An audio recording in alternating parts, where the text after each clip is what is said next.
2 दिवसापूर्वीच आमचं गडचिरोलीवरून सामान आलं होतं. मग ते लावण्यासाठी म्हणून मग आम्ही सर्वजण तिकडे रूमवर जाण्यासाठी निघालो.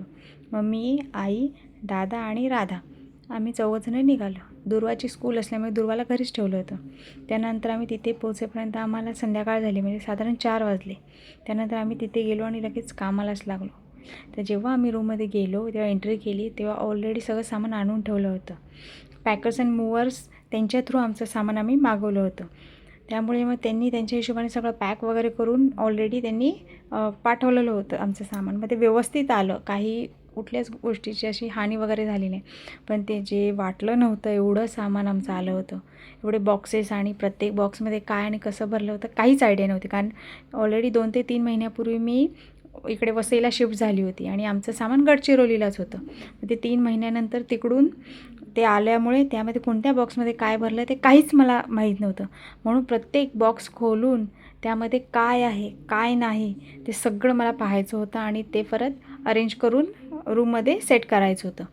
मग त्यासाठी मी आणि आई आम्ही दोघीसुद्धा एक एक बॉक्स खोलायला लागलो आणि त्यातील प्रत्येक वस्तू न वस्तू पाहायला लागलो. भरायला पर्समध्ये माझ्या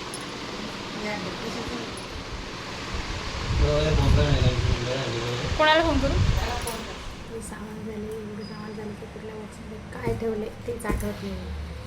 तर बऱ्यापैकी रिकामी केलेत, अर्धे बॉक्सेस अर्धे बाकी आहेत. जेव्हा बॉक्समधून सामान काढलं होतं ते काढल्यानंतर मलाच प्रश्न पडला, बापरे, आपण घेताना बरंच हे घे ते घे करत राहतो, पण जे शिफ्टिंगची वेळ होते त्यावेळेस जे सामान होतं आणि ते सगळं भरणं आणि परत ते दुसरीकडे ठिकाणी गेल्यावर ते परत लावणं, त्यामध्ये खूप त्रास होतो. आणि ते आम्ही अर्धे बॉक्सेस रिकामे करून असे एकावर एक सेट करून ठेवले होते, कारण की पसारा दुसऱ्या रूममध्ये होऊ नये म्हणून. मग असं एक एक करत आम्ही सगळे बॉक्स रिकामे करत होतो.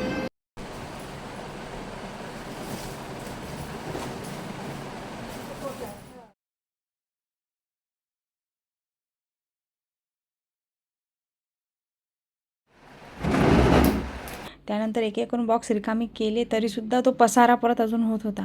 पण तरी पण मग एक एक करून सगळं आम्ही सामान ते वेगळं केलं. किचनमधलं किचनमध्ये ठेवलं, बाकीचं सगळं त्या दुसऱ्या रूममध्ये ठेवलं.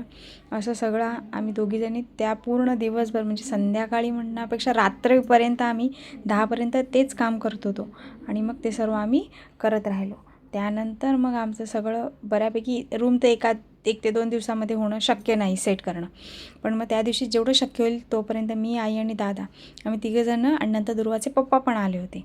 मग आम्ही चौघांनी मिळून रात्री जवळजवळ 10पर्यंत आम्ही ते सगळं बॉक्सेस खोलून सेट करण्याचा प्रयत्न केला. आणि मग 10पर्यंत जेवढं आमच्याच्याने झालं तेवढं आम्ही केलं.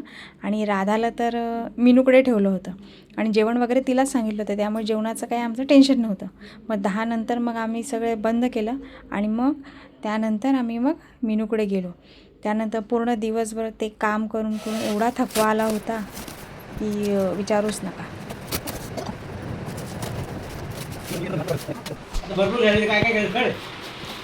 काय दिसते राधू? काय दिसते?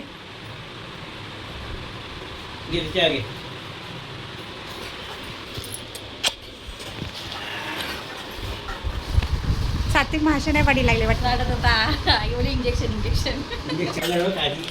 तिला खायचंच पाहिजे. ही आपली आहे, ह्यांची असेल. घ्या. काय रा तुला सापडलं?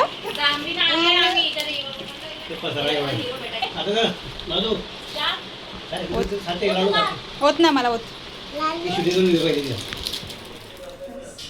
आल्यापासून 3:30-4 वाजल्यापासून कामं चालले.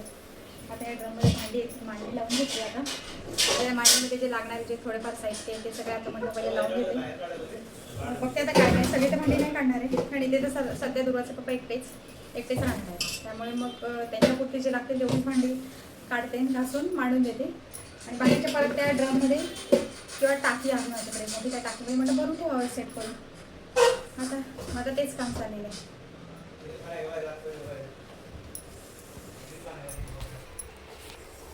मी इकडं किचनचं आवरत होती, तोपर्यंत आई हॉलमधलं सगळं आवरत होत्या आणि दादा आले होते. त्यामुळे मग आम्हाला बऱ्याच गोष्टींचं टेन्शन नव्हतं. टी व्ही वगैरे त्यांनीच जॉईन करून दिला, त्यानंतर फिल्टर वगैरे त्यांनीच लावला. त्यामुळे बरीचशी कामं आपल्याला दुसऱ्यांवर अवलंबून राहावं लागतं, त्या लोकांवर.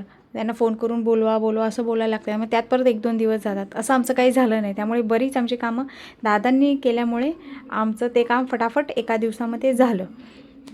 त्यानंतर मग मी किचनमधले एक गोष्टी ज्या ड्रममध्ये त्यांनी आणल्या होत्या भरून, त्यामुळे प्रत्येक गोष्ट बघत होती की सगळं व्यवस्थित आलं आहे का, सगळं काय कुठे ठेवायचं काय नाही. मग ते टाकीमध्ये ड्रममध्ये काय भरलेलं आहे ते प्रत्येक गोष्ट मी काढून पाहिली आणि त्यानंतर ती गोष्ट व्यवस्थित ज्या लागणाऱ्या गोष्टी होत्या त्या मी मांडणीमध्ये मांडल्या आणि जी भांडी लागणार नाही, जी एक्स्ट्रा आहेत, जास्त आहेत, त्यामुळे ती सगळी भांडी परत मी जी स्टीलची टाकी आहे माझी त्यामध्ये मी सगळं सेट करून परत ठेवून दिलं.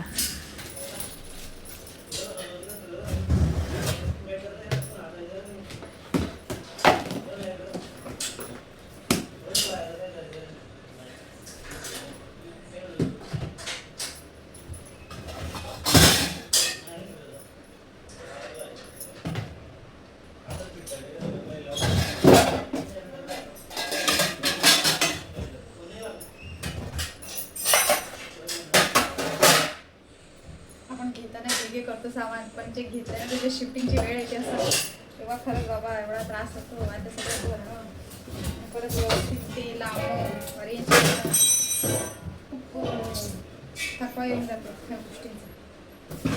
आणि टेन्शन असं म्हणजे नक्की एक्झॅक्टली ते सेट कसं करायचं, काय करायचं.